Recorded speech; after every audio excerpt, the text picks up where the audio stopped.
of the most exciting scientific findings of the past half-century has been the discovery of widespread trophic cascades. A trophic cascade is an ecological process which starts at the top of the food chain and tumbles all the way down to the bottom. And the classic example is what happened in the Yellowstone National Park in the United States when wolves were reintroduced in 1995. Now, we all know that wolves kill various species of animals, but perhaps we're slightly less aware that they give life to many others. Before the wolves turned up, they'd been absent for 70 years. That the numbers of deer, because there was nothing to hunt them, had built up and built up in the Yellowstone Park, and despite efforts by humans to control them, they'd managed to reduce much of the vegetation there to almost nothing. They'd just grazed it away. But as soon as the wolves arrived, even though they were few in number, they started to have the most remarkable effects. First, of course, they killed some of the deer, but that wasn't the major thing. Much more significantly, they radically changed the behavior of the deer. The deer started avoiding certain parts of the park, the places where they could be trapped most easily, particularly the valleys and the gorges.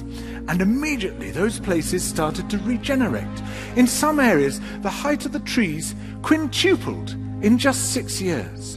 Bare valley sides quickly became forests of aspen and willow and cottonwood. And as soon as that happened, the birds started moving in. The number of songbirds, of migratory birds, started to increase greatly.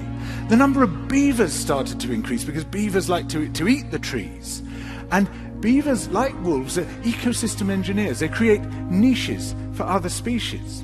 And the dams they built in the rivers provided habitats for otters and muskrats and ducks and fish and reptiles and amphibians. The wolves killed coyotes, and as a result of that, the number of rabbits and mice began to rise, which meant more hawks, more weasels, more foxes, more badgers. Ravens and bald eagles came down to feed on the carrion that the wolves had left. Bears fed on it too, and their population began to rise as well, partly also because there were more berries growing on the regenerating shrubs. And the bears reinforced the impact of the wolves by killing some of the calves of the deer. Here's where it gets really interesting. The wolves changed the behavior of the rivers. They began to meander less. There was less erosion. The channels narrowed. More pools formed. More riffle sections, all of which were great for wildlife habitats. The rivers changed in response to the wolves. And the reason was that the regenerating forests stabilized the banks so that they collapsed less often, so that the rivers became more fixed in their course. Similarly, by driving the deer out of some places and the vegetation recovering on the valley sides, there was less soil erosion because the vegetation stabilized that as well.